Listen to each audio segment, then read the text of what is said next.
jadi sekarang Mami udah menyiapkan ini air keran yang udah direbus. Lalu di sini 1 gelas akan Mami masukkan air galon kemasan di rumah Mami yang selama ini Mami pakai.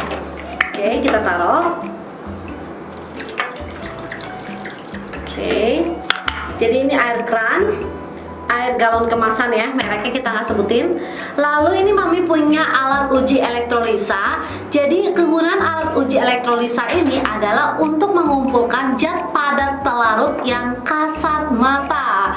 Jadi terutama di air yang selama ini kita minum dan kita nggak tahu nih di dalam air yang kita minum tuh ada apa aja nih. Dengan alat uji elektrolisa ini kita bisa tahu.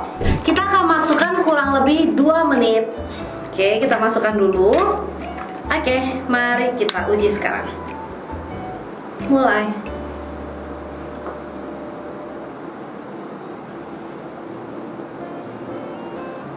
Oke, kita lihat ya Mams ya. Ini baru beberapa detik tapi kelihatan banget di alat uji elektrolisa itu bagian keran tuh dia bekerja lebih cepat. Kenapa? Karena biasanya nih zat padat yang terlarut dalam air tersebut itu banyak banget dan kotor banget, makanya bekerjanya lebih cepat dibandingkan air galon kemasan ya kalau kita lihat noh. Oke, 30 detik. Air keran udah kuning ya.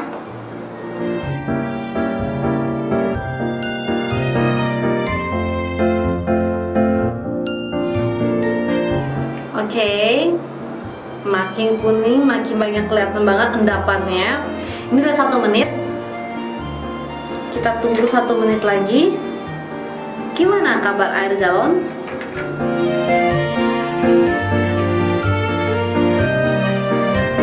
Mams, ini jadi air keran itu udah mendidih banget ya. Kita stop aja. Dia udah sampai hitam jorok banget. Udah, kita kesiniin ya. Dan ini menjelang 2 menit ya Mams.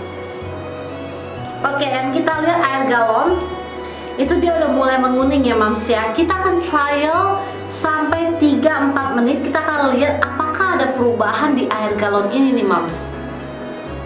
Kalau air keran kenapa cepet nih? Nanti kita jelaskan ya. Ini udah 2 menit ya Mams ya.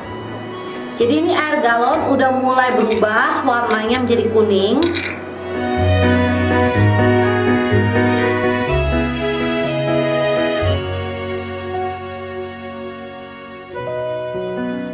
Kita tunggu 1 menit lagi ya, sampai kita lihat ada nggak sih endapan di air galon yang selama ini kita minum. Jadi kenapa untuk air galon kasusnya lebih lama dibandingkan air keran? Karena jumlah zat padat terlarutnya, pph-nya itu lebih besar di air keran. Nanti kita cek bareng-bareng. Oke, 3 menit 15 detik. Sudah mulai ada perubahan ya Mams ya.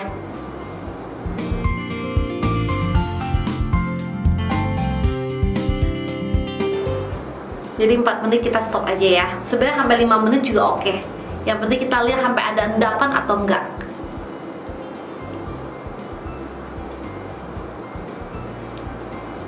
3 menit 55 detik. 3, 4, 5. Stop. Kita stop aja ya. 4 menit. Oke. Sekarang yang akan kita lihat ya Mams ya. Air keran berubah menjadi warna hitam ya, jorok banget ya Mams ya. Dan endapannya tuh banyak banget nih Mams. Ini zat padatnya warna hitam tambah kuning ya Mams ya. Sedangkan air galon berubah menjadi warna keruh kuning. Lalu di atasnya itu ada endapan kuning dan hitam sedikit. Oke, apa sih yang dimaksud sama endapan ini? Jadi air yang selama ini kita minum, ternyata walaupun air keran yang udah direbus yang dipercaya bakteri akan langsung mati atau terbunuh, ternyata masih ada beberapa bakteri yang masih bertahan hidup di suhu air mendidih. Dan ada beberapa zat padat yang gak akan hilang walaupun direbus. Dan ini buktinya. Oke, sedangkan air galon yang selama ini kita lihat bersih, kinclong, harusnya juga sehat dari mata air pergunungan yang sehat, ternyata masih ada memiliki kandungan zat besi dan mangan. Dan zat besi mangan ini nih, kalau kita terus-menerus minum setiap harinya, itu hanya akan membuat tuh kerja di ginjal kita tuh berat. Lama-lama berat yang ada gagal ginjal. Apalagi kalau yang memiliki sistem imun daya yang rendah atau yang memiliki masalah ginjal, bahaya banget minum air seperti ini ya Mams ya. Sekarang kita akan lihat nih, berapa jumlah zat padat yang terlarut sih di air keran yang udah direbus sama air galon kemasan. Kita lihat ya.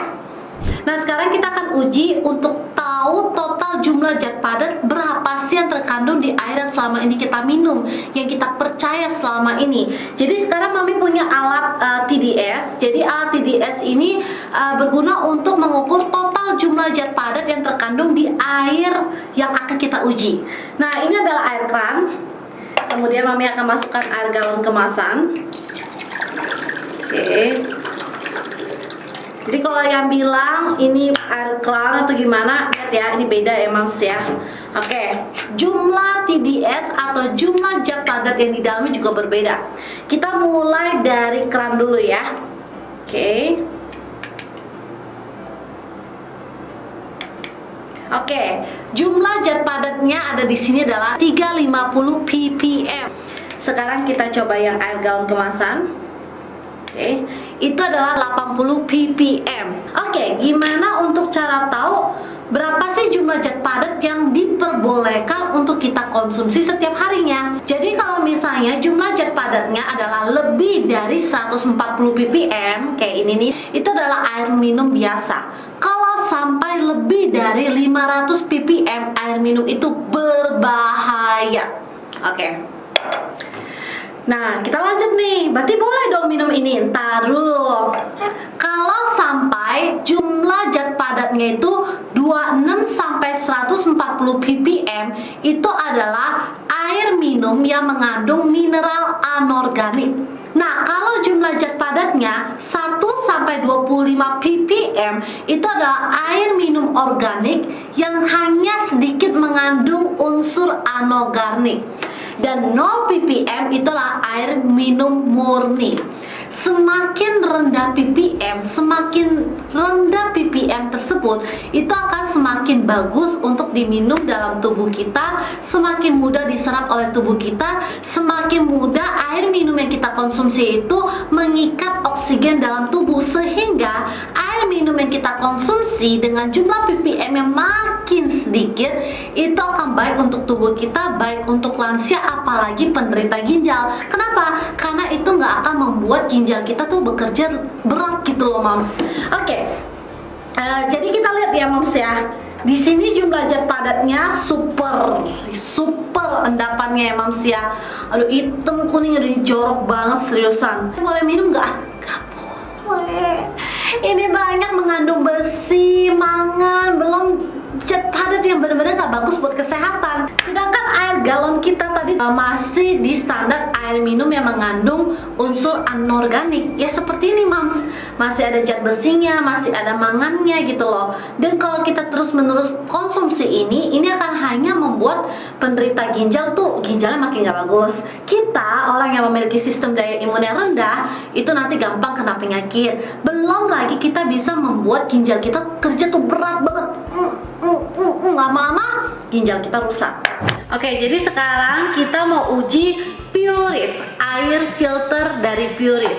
Ini sekarang dispenser Purif di sini ya Mams ya. Nanti kita akan kasih lihat detailnya. Mami akan ambil air di sini. Jadi ini ada air filtrasi yang udah melewati 5 proses filter dan UV. Kita lihat hasilnya. Nah, pertama kita coba dulu dengan alat uji TDS. Kita untuk mau tahu ini ppm-nya tuh berapa.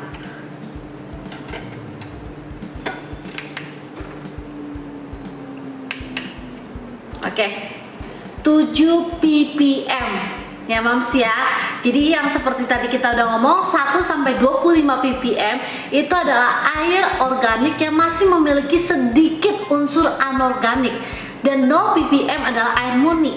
semakin rendah ppm dia akan semakin mendekati ke arah air murni dan semakin bagus untuk kesehatan kita. Oke, sekarang kita akan uji dengan alat uji elektrolisa untuk mengumpulkan zat padat yang terlarut yang kasat mata di air filtrasi Purif ini. Kita akan coba 5 menit. Oke, kita akan tunggu 5 menit dari sekarang.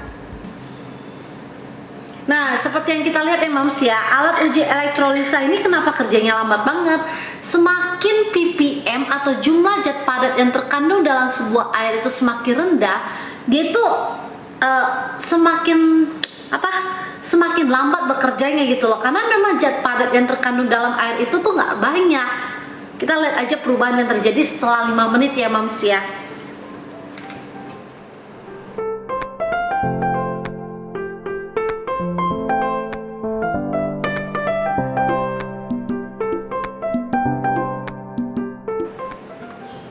Oke, ini udah 1 menit 30 detik. Kita lihat mulai ada perubahan warna ya. Yang akan kita lihat ada atau tidaknya endapan di air filtrasi Purif ini.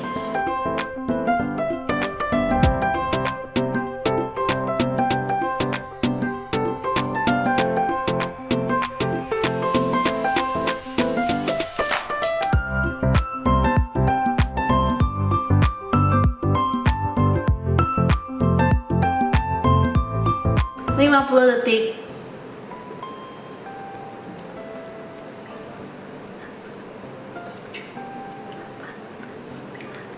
Hentikan. 5 menit. Oke, jadi yang sekarang kita lihat ini berubah menjadi kuning ya Mams ya. Pertanyaannya, ini kuning, ini putih ya bawahnya ya. Pertanyaannya, kok jadi kuning? Emang bagus diminum? Jadi alat uji elektrolisa ini mengandung besi dan aluminium. Kalau sampai terkena dengan air yang mengandung oksigennya, itu otomatis akan terjadi oksidasi dan proses karat. Dan itu terjadi di semua air mineral, air minum yang kita konsumsi, walaupun air murni sekalipun. Dia kena alat uji elektrolisa pasti ada proses oksidasi atau proses karat. Tapi yang pertama kali sekarang kita lihat adalah ada atau tidaknya endapan di air ini, dan kita lihat bersih, nggak ada endapan sama sekali. Kita bedain ya, ini air galon endapannya banyak banget ya Mams ya. Bisa dilihat ya,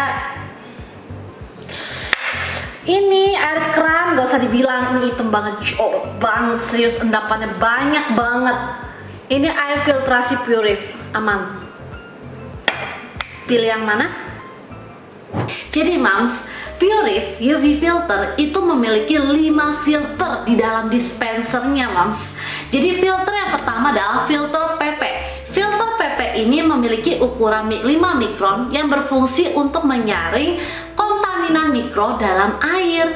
Filter kedua adalah filter GAC. Jadi filter GAC ini berfungsi untuk menyerap bau, warna pestisida, zat organik dan zat klorin dalam air kita loh Mams.